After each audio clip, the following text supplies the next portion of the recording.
Bonsoir, ça va dépendre de l'heure où on regarder des belles émissions pour la émission mais après là, calendrier de la fin. Donc, je dis à son plaisir de mettre la caillou ensemble avec un gros photo-garçon, Bishop Moin, et le révérend Pasteur Benson. Nous saluons aux soldats.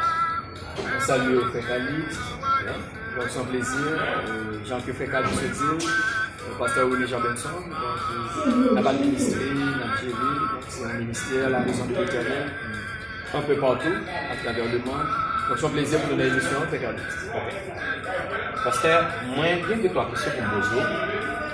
La première question que je me pose, pas oublier à chaque monde qui a regardé, abonner à la chaîne là, pour qu'à jouer une petite vidéo. Donc, tout ça qui a venu, on va jouer tout, c'est sur le travail là. Eschatologie. Est-ce que tu as expliqué une définition du mot eschatologie? Eschatologie vient de deux mots grecs. Eschatos, qui veut dire dernier, aboutissement, fin, et puis logos, qui veut dire étude, science, discours. Donc, en un mot, l'eschatologie, c'est l'étude de la fin des temps. Donc, c'est un jargon théologique, c'est l'étude de la fin des temps. Bon, merci, c'est bien. Et sur même la fin des temps, ça, on va poser une question, c'est ça. Est-ce qu'il y a une différence entre la fin des temps et la fin du monde? Oui, certainement. On dit que c'est la fin des temps et la fin du monde. La fin des temps, c'est la fin du gouvernement humain remplacé par le gouvernement de Dieu. Donc, c'est ça la fin des temps. Cependant, la fin du monde, c'est la fin de la consommation des cieux. C'est l'aboutissement final de toute chose. Donc, c'est ça, et la fin du monde. Donc, il y a une grande différence. Maintenant, nous sommes à la fin des temps. Donc, tout événement qui a passé dans le moment que nous vivons là, c'est la fin des temps. Mais nous ne sommes pas encore à la fin du monde. Non. Donc, pile, ça que je me pose la question. Dans pile, le monde captant qui souvent répète, il prend ni la fin des temps, la fin du monde pour même bagarre. Mais d'après ce que vous dites là, non, c'est pas vrai. Ok. Parce que actuellement là, dans tout le temps, nous bien. Donc, question toujours relativement avec la première question. C'est la fin des temps et la fin du monde. Donc, lorsque nous parlons de dans quel temps que nous y est, nous avons trois grandes entités en eschatologie. C'est Israël, l'Église et les nations.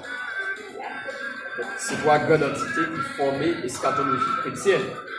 Donc, Israël a des prophéties qui propres à lui-même, l'Église a des prophéties qui liées à lui-même, et nous gagnons les nations qui gagnent des prophéties qui sont strictement liées à eux-mêmes.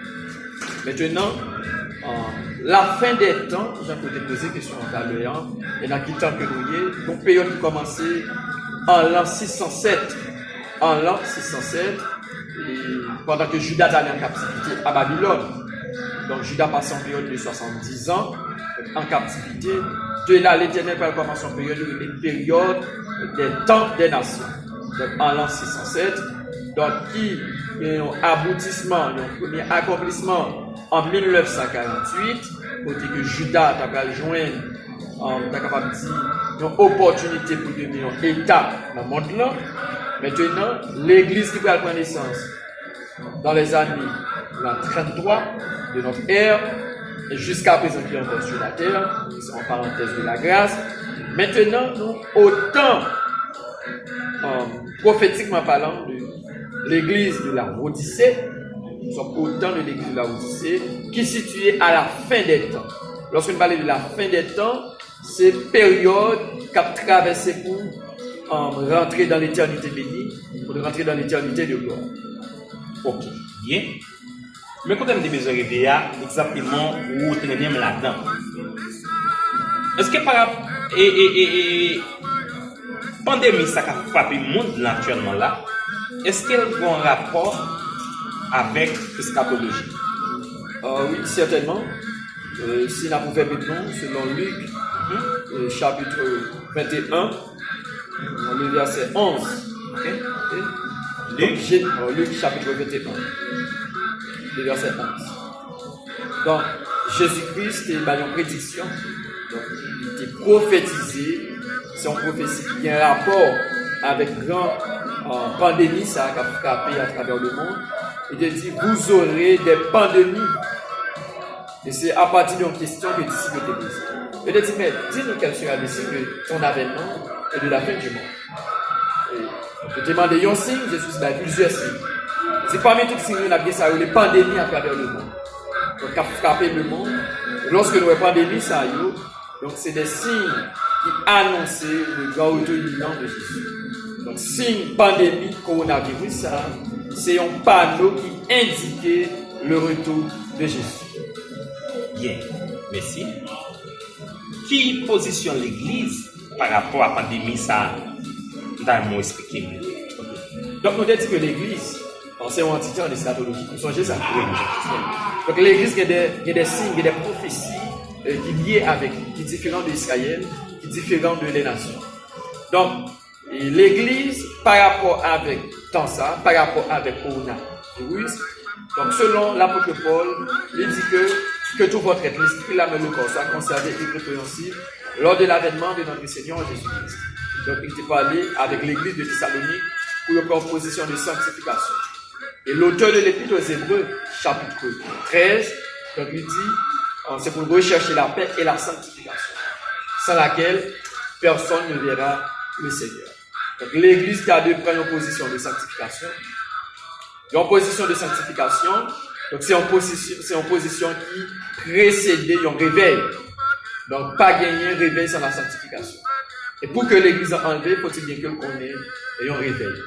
Donc, ces positions, ça l'apôtre Paul demandé, c'est pour qu'il y ait une position de sanctification, une position de sainteté, une position de cri dans la prière, pour être capable d'obtenir un réveil ou le grand enlèvement de l'Église.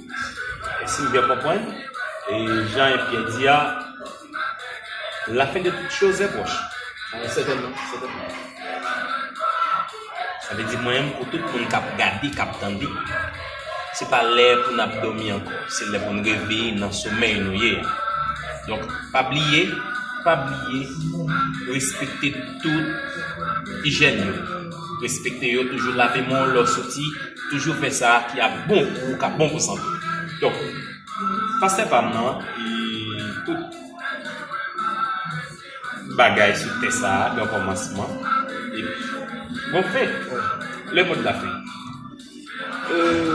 Mot de la fin, on a quitté en fait bien aimé au même cap avec texte biblique ça, qui c'est selon Apocalypse, chapitre 3, le verset 11. Donc Jésus dit, je viens bientôt, retiens ferme ce que tu as, fait que personne ne prenne ta gloire. Donc, mot de la fin part, on a dit qu'avec tout sentinelle, tout combattant, tout pèlerin, dans le dernier temps ça, on a dit encore, et là c'est votre nom. Alors, j'ai calculé l'évangile, non? Parce que nous sommes au temps de la fin, pour un réveil du temps de la fin, et nous, autant côté que les prophéties Ézéchiel là, qui lui accompli, l'esprit des 84 soufflé sur l'église là, pour rassembler tous les vrais combattants, et pour atteindre du final là, pour l'église qu'on ait un réveil, pour traverser les fléaux, quelque soit fléau qui a traversé le monde ça, et pour capable rentrer dans la gloire. Rendez-vous par l'autre côté, Frère Calix, c'est rendez-vous de la gloire, et puis tout pèlerin, Aristide nous, et puis, mot final là, c'est la gloire, l'éternité de Dieu. Donc, que bon Dieu bénisse nous, c'est un plaisir de nous ensemble avec vous.